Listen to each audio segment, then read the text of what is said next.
Good. Hello, hello, welcome. Hello.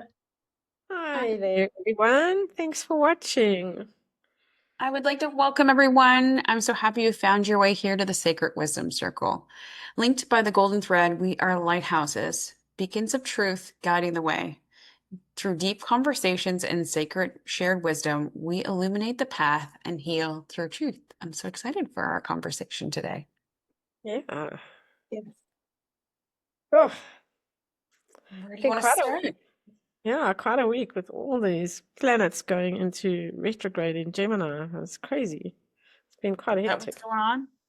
Yeah, there's I think 4 or 5 planets going into Gemini as through the month of July.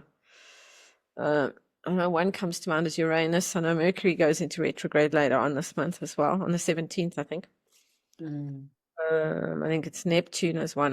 Can't remember all four, but there's lots. There's a lot of planetary activity just going into the spaces of activating a whole lot of stuff. Even though it is in retrograde, it's still activations that are happening. So it's been quite crazy. It's funny, I feel that too, like this the activation piece. I every morning I pull a card with a colleague of mine or a friend of mine, and like one of the decks she has is about activation, and it feels like even right now, the last few weeks, it's been this not specifically activation, but moving things into that next level understanding, like that shift. Yeah. Yeah, I had an interesting experience this morning actually when I was journaling. Because, of course, for me, everybody knows that I'm down south and it's 7 o'clock in the evening for us. Mhm. I had quite an interesting experience this morning. I was journaling around things like, I'm just trying to remember how the thread actually happened. What came about, well, let me tell you what came out of it was Mm. that was given this insight this morning, and I'm sure I'd love to hear your perspective on it. But I was given this insight this morning that the root of depression is actually where people haven't grieved.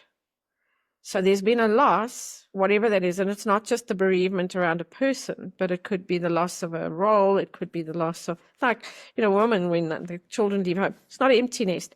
Our whole role shifts. There's a loss that's going on. It's not as trivialized as that. It could be the loss of a friend or a friendship coming to an end. It could be anything where there's a sense of loss. We have pathologized grief. We have also what's the word I'm looking for? Submerged grief. We don't honor the energy and the emotion of grief. And so if people are not going through it, and I can, if I think back into periods when I went through some depression, the emotion that wasn't named and wasn't worked through was grief. And so that was quite an interesting insight for me this morning. So I'd love to hear what you have to think about that, because it was, wow, okay. And if somebody is depressed, my question then to them would be, so what haven't you grieved? Right? What loss haven't you grieved? See, that's interesting from my perspective, because what I've been teaching people for a number of years is actually depression is a lot to do with the past, but it's a lot to do with anger turned inward. And it's anger towards ourself more than the world or the circumstances around us. And grieving is something that is a learned behavior. It is an emotion. Sadness is an emotion, but grief is a learned behavior. So we often grieve the way that our family has grieved things, right? That's where we learn first to do that. I see, and I've had many people that I've been working with as of late, which is interesting, who are looking at grief more that it's our own story and narrative around what it is that we're grieving. So it's that element of, yes, you're right about a loss of somebody or something, but that's long gone. It's our own story and our own narrative that is fueling it and feeding it, first of all. And second of all, we don't realize and don't understand that we can choose it differently. We can choose to look at it differently. I had one woman who was sitting with me and she said, like, I really think grief is a selfish thing, because it's not just about the loss. It's about I still want that there. Mm. So it's coming from that selfish place. But I find from what I've learned over the years and what I've shared over the years is it's anger often turned inward, and it's more angry at ourselves because maybe we think or we know, oftentimes we have a knowing, we cannot be operating differently. And Well, we're going against that authentic self. if we go through or looking at Kubler-Ross and her cycles of grieving, anger is a stage of grieving. To get to the point of acceptance. But if we're in denial that it's even existing, that it's not even there, I mean, I remember an incident a couple of years ago where it was after we were coming out of COVID and my business had collapsed, money had run out, and I'd gone through, kind of my dark night of the soul, cut off from family. And I remember standing in my bedroom the one day, and I was feeling this emotion. I was kind of going, what is this emotion? What is it that I'm feeling?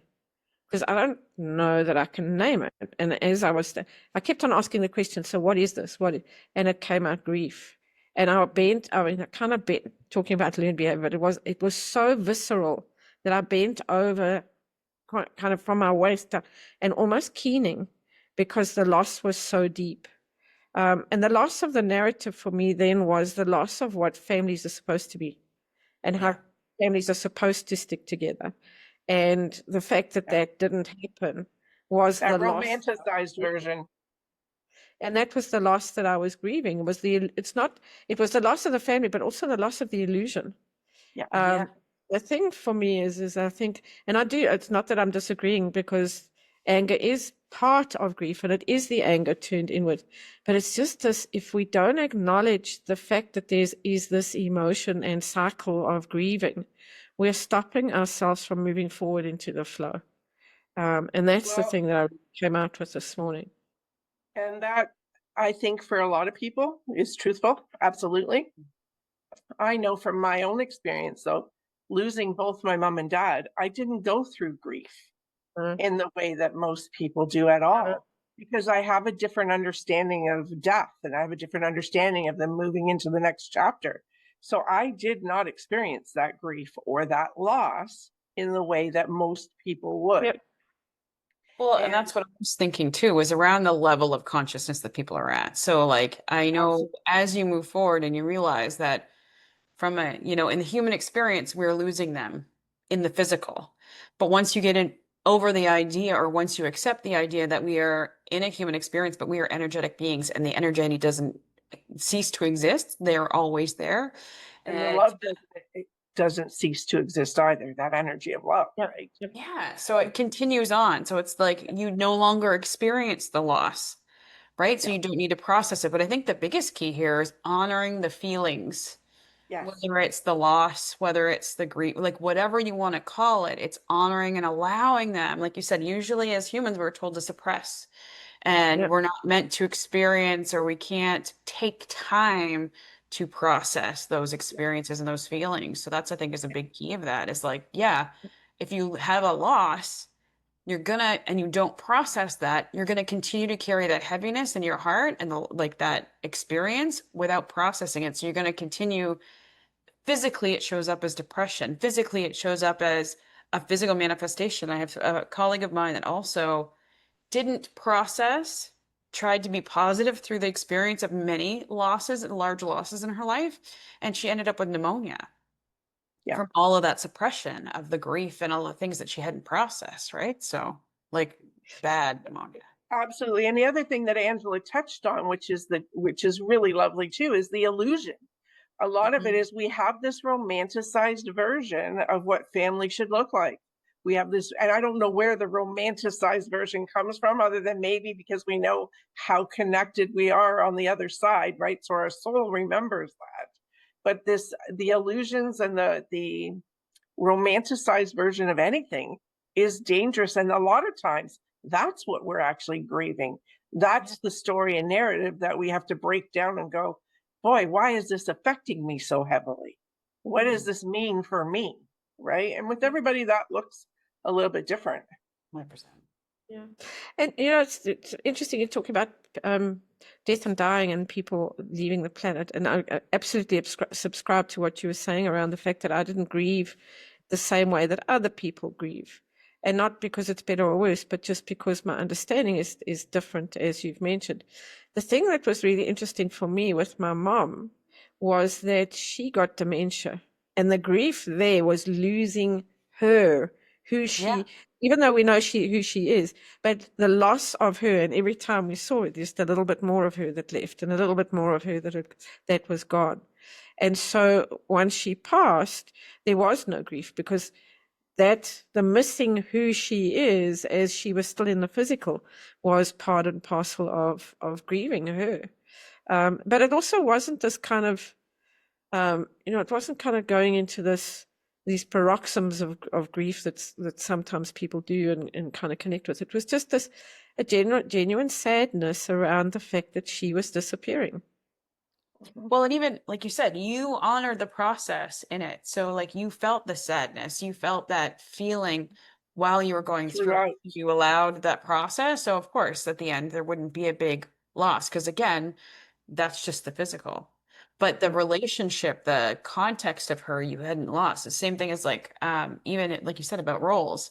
I went through a divorce and very much similarly, like there's still times that I'm grieving the loss of the family structure even now when both my kids are grown up and it's been years and years, but there's still times that it comes up because at the time I know I didn't process it and like I didn't honor it in the way I could have because it was this dynamic that again we have this story around what's the right way a family should look. Like that literally is the feeling that still comes up within me is like it wasn't even the loss of the like specifics of the relationships, it was the loss of that, like what still I grieve about, what shows up for me is like that I broke up the family structure, like in carrying that guilt of it. And it's like when you think about it, like that happens all the time. Like there is no specific structure that it's meant to have. It's a growing experience, right?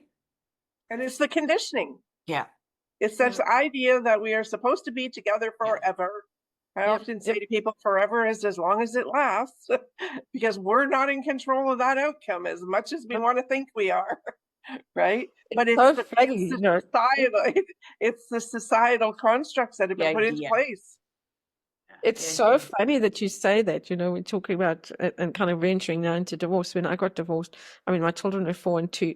Did it slam me when my daughter got married? Like, I can't even begin to tell you. It came from left field. Right? That, I mean, their dad wasn't that involved with them growing up, and she was insistent he was going to walk her down the aisle. Well, it took me from there. It's like somebody ran into me and took my legs out from underneath me. Yeah. And that grieving all over again. Mm-hmm. And it was so interesting that that we're saying it. When we don't process our way through it, it keeps looping back into that same narrative like a stuck record until such time as we actually do acknowledge it Oh. and go through it.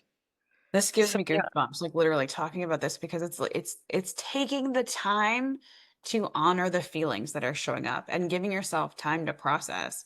So, like you said, there's still times that even us going through the process, for those that are listening, that it still shuts us down or hits us sideways or knocks us over. Like I said, there's still times that like even just this last few weeks, there was something that came up that was like I was trying to tell a story to somebody and I got super emotional about it. So it's like, again, so when they think those things do show up, the idea would be give yourself time at that point to then allow those feelings. And even if it's not in that moment, take time to come back to it. And that's one of the things I teach in my Sacred Shift program is like, you may not need to process it in that moment, but you always have the opportunity to reflect on it later and allow that processing to happen when you have time and space for it. and Yes, this is where because a lot of people, sorry, Yeah. Angela, a lot of people, when they're going through it, they're avoiding the feelings. How many people avoid by I did this years ago when the relationship ended. I kept myself so busy that I didn't have to look at me and what I had to feel at all. I was more worried about everyone else and what was going on in their world until one day I'm sitting in my car, bawling my eyes out about my girlfriend's relationship and going, wait a minute, why am I so invested in that when I got enough of my own stuff? Right. Mm-hmm. And that's when I started to go, wait a minute. Yeah, I need to feel what's going on. But her relationship was also very symbolic to what I had experienced. So yes, Yeah. we can run, for those watching, you can run and avoid, but you can't outrun it at all. You can't hide. No matter what, you can't hide. I mean, I remember my kids were 4 and 2, and I don't know that I would have gotten out of bed if it hadn't been for these two little sets of Right. eyes looking at me every day that I had to get up. So was there any time to process through? No. And then going into being a single mom and all the things that came with it. And it was only after, it was really around my daughter's wedding that I finally processed through all of that stuff. It was, I felt like a basket case, like I'd regressed so far back to where I'd come from. And it was just so interesting. You know, when we can sit and observe this as opposed to getting caught in it, and going down the rabbit hole with it, still feeling it, but feeling it from a point of view of the observer. And then, of course, you know, we've always got who's observing the observer. And so, yeah, it's so interesting. And I think, you know, why? Okay, I'll tell you why it came up. Because I was speaking to somebody this morning, a long conversation with somebody this morning who, she's from the US, and the kind of collective grief that is coming out from a lot of people. And she was expressing her anger and all, and the kind of the grieving around the fact that this is not who we are. This is not how we show up in the world. And I'm not going on to any political rant here at all. I'm not bringing that in. But it's just, there are so many people that I talk to in the US who are going through this phase of grieving. And that's what brought it up for me when I then started to go and journal and write about it. So, and I think on a, you know, on a consciousness level worldwide, I think there's a level of grieving that's going on because we are every time we're moving into something, we're losing a narrative that we've lived with for centuries in terms of the pathology of the out of balance masculine energy. And we're moving into a new age. We've got to leave something behind. And in that is a loss. And in that loss is the grief to get to the other side. As you say, Lon, you've got to process through it to get to the other side. 100%. So it was quite interesting. That's kind of. Well, and you say that, and I know I had a very similar experience, and it wasn't, like you said, it's not even about the political, but that's part of it. It's part of the change of the structure of how things have been, and we need to have this dynamic of shakeup, of contrast, of all these things in order to have the shift to what we truly want, right? Yeah. So we need to have that loss. But even when I was in the community I was in originally, and then moved into doing my own coaching and my own services, that was one of the things that came up. I went to just, like, connect to somebody doing Reiki, and I wasn't even connected to that person. I just kind of connected to the energies and the feeling and whatever divine. And what came through immediately was like, I was on a plane ride and I literally started bawling my face off. And I was like, this wasn't about me. I didn't have a thought of like, these are the things I'm processing. The immediate thought was, I was like, where is this coming from? Because I was bawling. It was so heavy. It was sadness. It was grief. And like you said, it's this collective energy that needs to shift, that needs, like, this is what people are holding on to. And the message for me is, this is why I moved into what I do now, is because the message for me very clearly was, there's more healing to do. Yeah. And I think those of us that are there and holding space already, Yeah. that's why we're feeling tiredness. I was just going to say, no wonder. Yes. No. Right? Like, and years.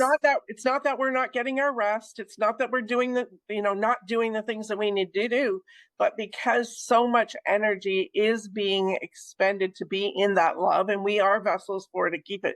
But in our humanness, it is going to make us tired. There's no ifs, ands, or buts when such a big shift is happening. It's almost like a caretaker fatigue on an energetic level. Oh, 100%. absolutely. Absolutely. Anybody that's a light worker that's doing this work, this explains it exactly for you. Like you said, it's really about that caretaker that just needs like time, and don't usually take time, because we're in the giving space. Anybody that's a light worker is in the giving space, right? So whether we're making sure to take time, yes. Yeah. Fill your cup. That's interesting also that you say so. Yes, we are in the giving space, but we also need to know that we're in the receiving space too. And that's very often when we step into the light worker space, we forget about the fact that we need to receive too. Oh, this is an interesting conversation. I literally just had this in one of my groups. somebody offered something by a service by donation, and very much the immediate response was, "Oh, you're not supposed to receive from giving in spirituality." Like they Oh, yeah, that's an donation, old myth. right? And it That's an right. old construct. Make no mistake, that's an old construct because again, the cyclical energies are receiving and giving, circulating. And if we're not going into the reciprocity and we're not being gracious enough to receive, the other thing that came up for me around that was that we're denying the other person the Yes. opportunity to give. And that's what I pointed out was like, no, no, no, there's an exchange here for a reason. Yeah. Yeah. Yeah. Yeah, And, and to your point, Angela, I mean, years ago it was said to me because I was to the point that I didn't ask for help. This is going back a number of years ago. And someone said to me, "Well, why would you deny someone? You know how you feel when you're helping someone? Why would you deny someone else the feeling that you get by helping you?" And I Yep. was dumbfounded. It was like, "Oh, never really thought about it that way." And it was like, Yep. that makes perfect sense. Because we're all teachers and students at the same time. We're all givers in some way, shape, or form with somebody somewhere. And the open to receiving was the biggest, sometimes even when we're not even aware of it. Well, that's right? what I mean. So even being just consciously aware that, yes, I can receive makes all the difference. We could get so caught in the nobility of being of service to other people. And when we're in that, I know for me, when I'm in that cycle of being noble, then I know I'm back in my ego. I'm not giving Yes. because it's the spiritual gift that's being transmitted. I've gone straight back into my, look at me, how noble I am and how kind of how self-sacrificing I am. That's not giving and receiving. Shall I put a Not crown on your head now, dear? Can I polish my halo a little bit more?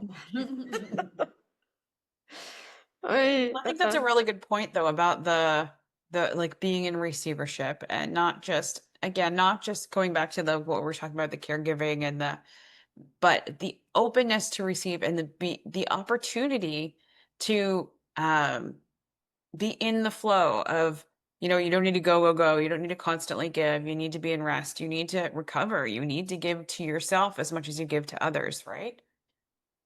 And even during, even in our work cycles, like yesterday, I took most of the day off yesterday because my energy not, yeah, I did. And even this afternoon, I came back after a meeting. I'm going, I'm done for the day. My energy levels have dropped, and I'm okay with that because it's not a case of, this is one of the joys also of working for ourselves. I don't have to do a Monday to Friday. I can do it anytime during the week. And if it's a half day on a Saturday and I take a half afternoon off on a Monday, who cares? I don't care. Because that time freedom is something that is priceless for me. It's absolutely, you cannot put a premium on it. And so Absolutely. it's breaking the paradigm. Again, it's the curving, it's the time bending in the divine feminine as opposed to the linear time, which is in the masculine. And we get to just make different choices, and that's so exciting. Mhm. Yep. Choices, So, bringing more joy in, yep. relaxation, and knowing the value of it. Right? Well, It's not the work grind. It's not the grind. How many people are still out there working the grind and they're not happy? Yep. Right? That's Striving for the next promotion. They're still not happy. right. I see people in different circumstances and situations like that. It's like you have to be happy and at peace with where you're at if you want that to continue. Yeah. Make sure it's in something that you find joy in, even if it's like, because I was talking to somebody was it this week? Where it's like, even if you're doing the thing, find the joy in it. And it was like, oh, it was about, that's what it was. It was around like doing a workout even. Like I was talking to somebody yesterday. It's like, if you're not finding the joy in it, it's going to be you're in the struggle, you're in the resistance. So even if it's something you're like, okay, well, I have to convince myself. But what if you just found something that was just joyful? Like a workout. What if it doesn't need to be, there's no one way, even with a job, there's no one way to do anything. How can you Absolutely. find a way that you can just do it in a space of joy? So then you're also filling your cup at the same time. So it's like again, going back to the example of a workout, yeah, you can go to the gym, but you can also like go swimming. You can also go like, there's so many ways to move your body. Think about it the same way for work. Like there's so many different ways to do even a single job, let alone find another job that you enjoy or something else you love to do, because that's where you're filling up you at the same time. And For the other somebody. thing to add to that, Alana, is don't, for anybody who's watching, do not minimize what you're doing. Every job on this earth is about being of service somewhere in some way, shape, or form. And that is really beautiful if you can step back into that beauty and knowing that what you're doing is important. Yeah. Absolutely important. Don't compare, don't judge. I mean, that's where we end up judging ourselves, right? Because it doesn't look like so and so. Comparison and judgment do not help you in finding joy. That's for darn sure. Absolutely. I'm laughing at my inner child is having a good chuckle. Well, not chuckle, she giggles, she doesn't chuckle. My yoga classes are just the best. I mean, we laugh at each other. I've got a yoga companion, her and I, we started at about the same time, about the same age. And some of the poses our yoga instructor goes into, there's not a hope in heck I'm going to get there, but we have such a giggle while we're on the mat. And it's become such a joyful experience. It's not even, yes, it's about the exercise, but it's not even about that. It's about being in a beautiful, gentle space where we find joy in just being around each other, even goofing off a little bit with some of the poses because you just can't get there. I mean, there's just stuff I can't do. But it's not about going into judgment, because previously it would have been dish, dish, dish. You can't do this, you can't do. It's just about, we're doing this because we're playing. It's a form of play. And that's also where, joy is such a high vibrational energy. Laughter, all of these things are just such high levels of consciousness and vibration. And so, yeah, again, we started off talking a little bit about depression. What's one of the antidotes to depression? Laughter, getting yourself and laughter therapy. Joy. Those are the kinds of things that change the energy, change state. You can't be in the same state, like two different states at the same time. You can only be in one or the other. So, like you said, find something to laugh about. I was talking to somebody the other day where she literally, one of her tools was she was struggling with a lot of things physically. And so one of the tools she used was, I follow a comedy channel. Like Yep. literally just to give herself space, even though she didn't, couldn't do a couple of things. And she's like, I just follow a comedy channel. And something as simple as that to create laughter, create joy, to bring something into your life that could be super easy, that feels light and easy. And yeah, it can totally change your state. Absolutely. Even just standing smiling already makes a Oh my difference.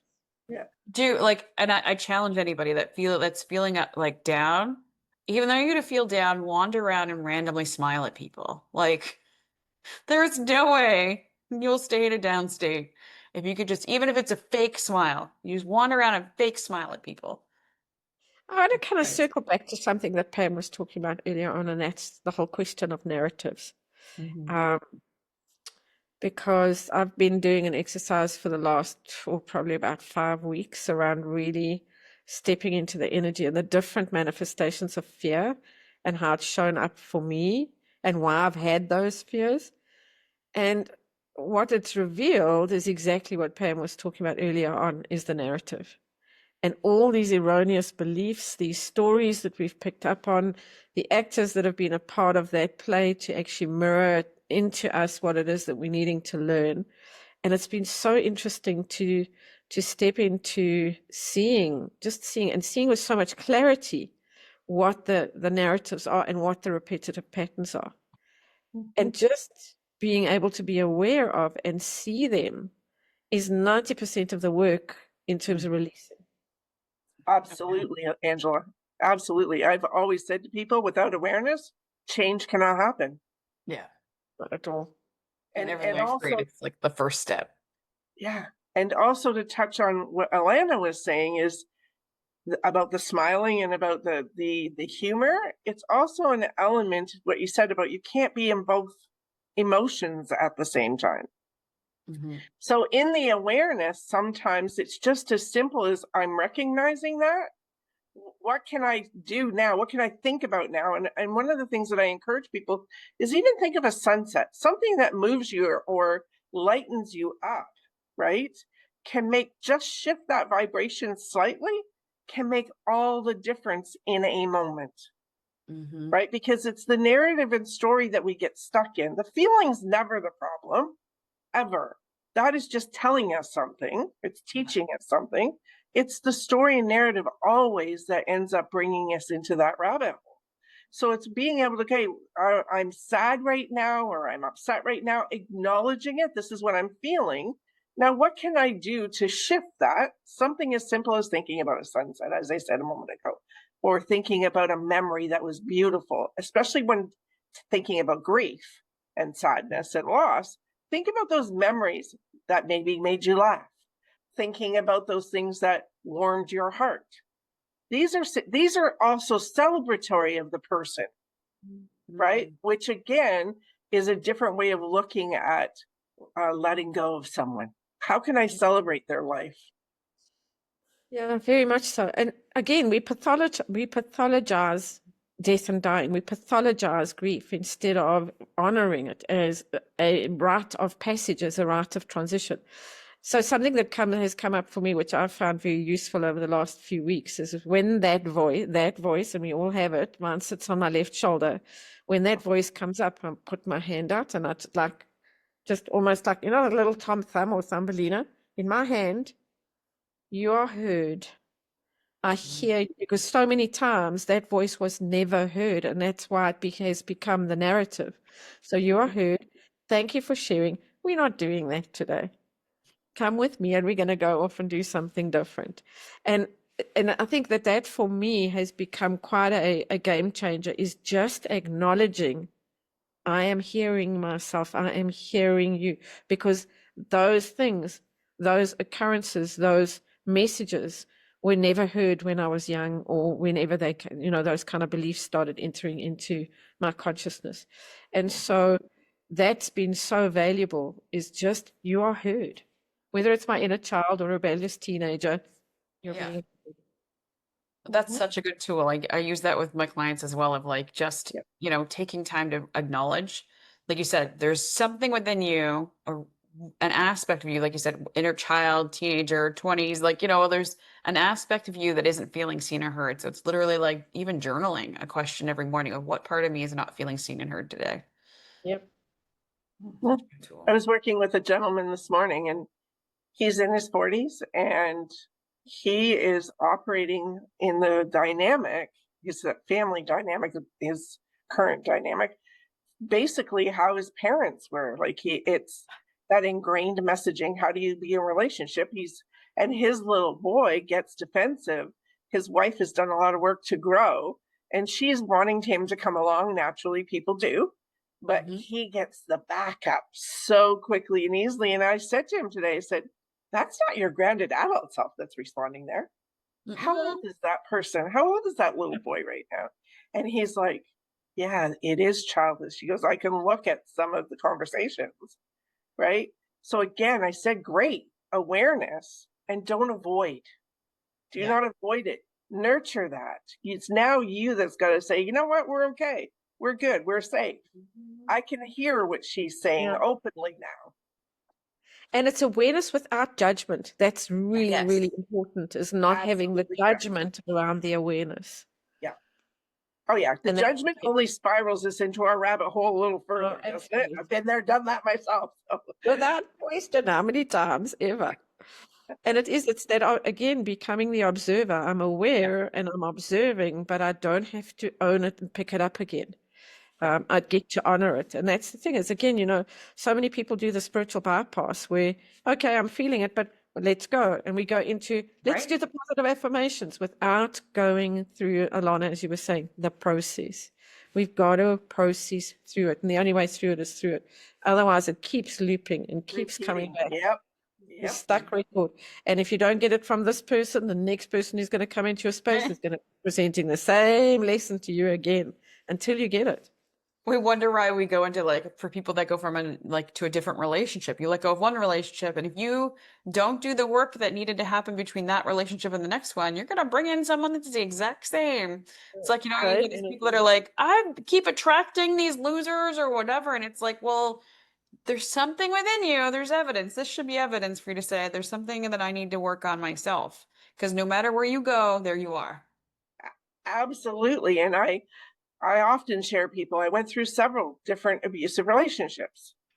You'd think I would learn the first time. But the interesting thing for me was that each type of abuse each person was a little bit different in the Different. abuse, Yeah. right? But it was still abuse. And I was like, all right, what the heck why am I showing up in this? What am I getting from this? And everybody says, well, you're getting nothing, right? Initially. Well, no, I wouldn't be doing this if I wasn't gaining something, right? So what is it that I need to learn, first of all? And taking ownership is huge for participating in it. Right? If we're blaming, we're not healing. Yeah. If we're not feeling, we're not healing.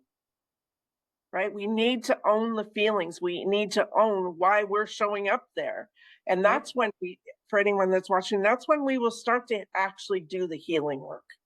If you're in the blame game anywhere about anything, whether it's your family, whether it's your kids, does not matter, whether it's the workplace, you're the common denominator in all of that. So what is it that you need to shift or change within yourself?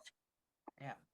And that's not to say also that people don't inflict awful behavior on people. They do.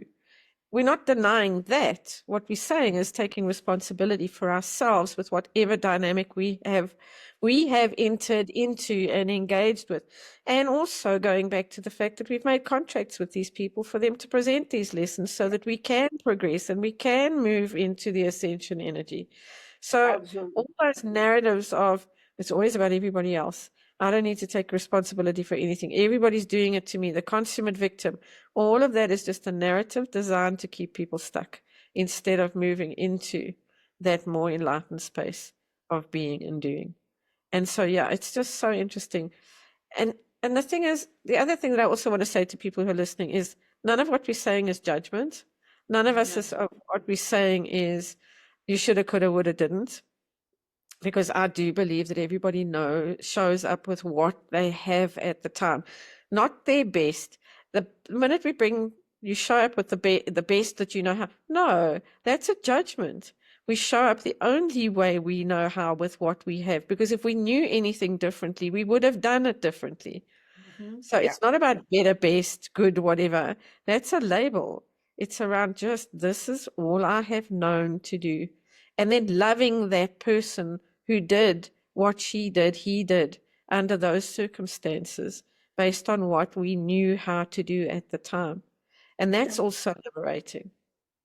Well, even that, and like looking at it from a context, again, when we go to the inner child work, a lot of people go to that. When they're doing their inner child work, they'll go to the blame game of blaming the parents and like, well, they did this and they did that because they're like when you start the journey, because like you said, it's like, well, it's easier to point the fingers, but again, it's not that it's meant to point fingers. It's meant to understand that again, the parents did what they knew with what they had, what they were given.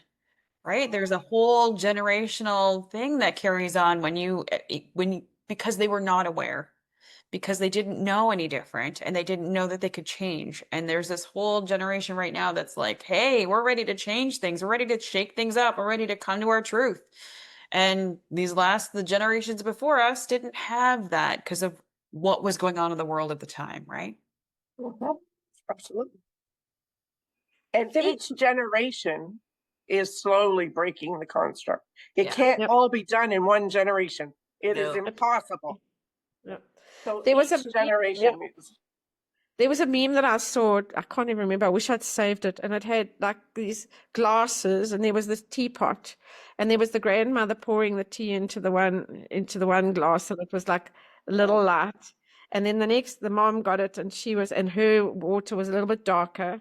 And then her daughter got it, and it was a little bit, all in the releasing as the generational shifts are adding one on top of the other to bring about the whole energy of enlightenment. And I mean, for me, I think we're probably in the most exciting time in history ever.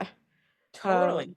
Ever. I mean, it's incredible in terms of what's going on, and how the energies and the awakening that is happening for so many people who are asking the right kinds of questions. Mhm.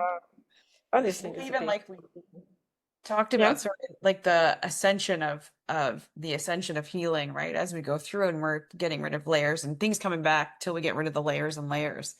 And I was talking with a client of mine, and she's like, why can't I just get rid of all of it at once? And I'm like, could you imagine going through your healing journey and have everything and that lesson that you need to learn Um, coming in all at once? It would um, be too overwhelming for us as human beings. So Your to have circuit. like, as we grow through, that's why I'm laughing. I'm like, as we grow through it, we're going to get the same thing that'll continue to come up until we release all the pieces of it. But I'm like, man, could you imagine getting all that thrown at you at once? We wouldn't take it. We couldn't do it. Fry our circuits completely. I mean, that's the kind of stuff that would bring psychotic breaks in. But it's Right? also what I also understand as well is that as we're moving through the ascension cycle and the biggest karmic lessons that we have to learn, as we're moving and spiraling upward, every time it comes up, we deal with it differently. There's a different facet that's shown. It's not, it might be the same, feel like the same thing, but it's happening at a very different level in a very different dimension. And you're a different version of you every time. You learn a Yeah. lesson from it each time it shows up. Yep. I And often it's hear that. just these veils dropping and dropping and dropping all the time. Sorry, Pam. No, that's okay. You often hear it as peeling away the layers of an onion, right? That's the analogy that's used quite often. So it's that being able to understand that, yes, you're not the same person each time you go through it. You're a new version of yourself, and you're healing it on a different level altogether. And I love the native traditions, the native teachings. When you're doing your own work, you're healing. I believe they say it's 7 generations behind and 7 generations in front of you. Like, how powerful is that? Right? And also linking to the native teachings of snake medicine and the shedding of skins. Every time we're doing this transmutation, we're shedding old skins, we're shedding old narratives, we're shedding old beliefs and belief systems. It's exciting. So empowering. It's exciting when you're in it. It's not so cool, but when you're out of Oh, it is not easy. But that's why we're only given the things that we're ready to move through. And it's like when people, express the times where it's like, I'm really struggling with that. Well, that's because it's like, why is this showing up right now? That's the good one that I love. I'm like, that's because you're ready for it. You're ready to release the story or that version of yourself or that piece that you've been holding on to. That's why it's showing up again at this moment because you're ready to let it go. Yeah. And you've built up the spiritual muscle to deal with it. Yeah. Yes. It's just like exercising the physical body to connect with our spirituality. It needs exercising. It needs, and whatever that is, whether that's walking out in nature, whether you're sitting, meditating, journaling, connecting with another fellow who is on the path with you. Doesn't matter what tool you're using, whether you're drawing a card, doesn't matter. All of it goes to building the spiritual muscle. It's very cool. And it's also natural to be very afraid when you recognize and you're asking yourself, there's got to be something more. That fear that can come up about changing what has been so familiar for so long is perfectly normal. But I actually use the analogy this morning with that same fellow I was talking about, is that, you grab a handful of roses and damn, those thorns, they sting, right? But lean into the thorns because they'll break. Lean into the pain because it will break. And then you're left with you blossoming the same way as those roses. Because we will avoid that discomfort of change, right? Doing something differently, because this here feels comfortable, not from that warm, fuzzy place, but familiar. I know how to operate in this. I know how to function in this. Even if it isn't high functioning, I'm functioning, right? So I encourage people, If you are leaning into a new way of being and it's you're being presented, lean into it and know that that means you're growing. Going back to what's familiar, you're not growing. You're staying the same. And making no decision is still making a decision. Absolutely, staying the without same. question, without question. And it is, again, it goes back to Einstein's definition of insanity. What are we doing? Repeating the same thing over and over again, expecting different results. Well, your Can't physical bring body. about, you can't bring about growth. Carry on, Alana. No, sorry. Your physical body, like that's the thing with the human side of us. Even though we're energetic beings and we're expecting to expand and we're here to grow and transform and all these beautiful things, the human body becomes the mind. So it's like those times that you drive a car and you get somewhere and you're like, how did I get here? You don't remember that time because your body becomes the program. So it becomes so comfortable that even in the suffering, your body chooses the comfort zone. So even if it's like you're like, again, relationship, a job that you hate, all of these things, it is so much easier to just stay where you are because like you said, Pam, it's safe, it's a comfort, it's a space that I know. I don't, it's like the devil you do, the devil you know versus the devil you don't, right? It's like that but your body physically wants to stay there and it will create resistance for you to change because it likes the physical space of being in the comfort zone. But like you said, Pam, in order to grow, we need to get discomfort. We need to have change. And we're just not so used to that because the body's like, no, I don't want to, this is safe. And I know what it is. So it is, And it's also programmed in the brain with the neural pathways and the That's what I mean. neuroenergetics. Yeah. Because habits, I mean, they've shown, I mean, the amount of progress that's been made in understanding how the brain works and how the neural pathways are formed. And it's the old needs to be extinguished for the new patterns and brain patterns to actually take root. And that, people might be saying, well, I say affirmations, but they don't work. That's not the point. The point is the affirmations are actually reprogramming and creating new neural pathways in the brain. And all of a sudden one day, oh, okay. The whole instant awareness. You have the gratification. awareness before that shift happens. Sorry, go ahead. Yeah. No, And also feeling it. Yeah. And also feeling it too. You can repeat affirmations, but if you're not feeling it, that's why it's taking longer to actually reprogram, right? But I also with what Alana was just saying is we repeat patterns. So for instance, adults, we go through life, we're programmed, we're conditioned by the time we're 5 to 8.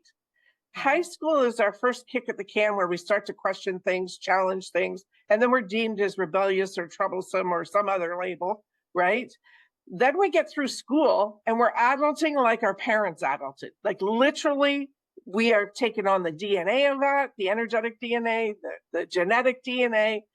And that pattern, all of a sudden we're going, what the hell? What's going on in my life? Right? There you're starting now to go, oh, maybe I can do something differently. We all know what we didn't like. We all know what we did like, but we don't realize that we can change it. Like that is where we stop dead until we go, wait a minute, no, there is something more I can do. I'm giggling because I remember doing something with my kids going, where's my mother? That sounded just like I think we've all done that. Yes. Came straight out of my mouth.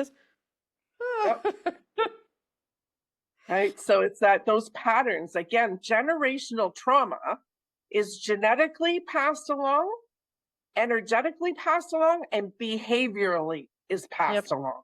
Yep. So there's 3 different levels just in that, right? And it's being able to understand that you have to peel away those layers of each one of those things. And it's not for the faint of heart, I often say to people. But if you lean into it with a little bit of humor, it can actually be kind of fun too. It doesn't have to be daunting and hard. That's a choice that we make, right? I used to go the daunting, dark, oh my God, this is horrible, to wait a minute, man, there's some humor here. Right. I mean, reading, but laughing around the fact that like, oh, I feel my mother. Like you got to.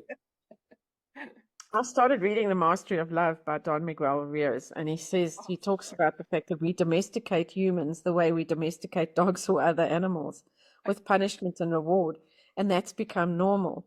what we call education is nothing but the domestication of the human being. Yes. I Great thought that was book. rather profound. Yeah. You go to school so you can learn to be an industrial worker. Yeah. Yep. Yep. Obey. Follow the rules. Like you said, reward. Yep, 100%. So funny. That's- Wow, we've covered quite a lot of ground today. We've circled around a lot of things today. It's been amazing. Oh, That's so been awesome. anything else? Any of you guys want to chat about? Touch on? Are we good here? I think Mm. we're good, but Okay. I think we good. I feel complete today. I feel complete too. so do I. And that silence just kind of showed that too. Exactly. So thank you everyone for joining us here. As we circle closes for now, the light remains, not just here, but within you. Let these teachings echo through your being like the lighthouse calls over the sea, steady, unwavering, and sovereign. Share what touched your soul in the comments. We would love to hear. Subscribe what you feel called, if you feel called. And always remember, you are the light, you are the way, and the circle will be here when you need to return. And we'll see you next time. See you Amen. next time, everyone. Namaste. Thank you, everybody. Thank you. See you next week. Let your light shine.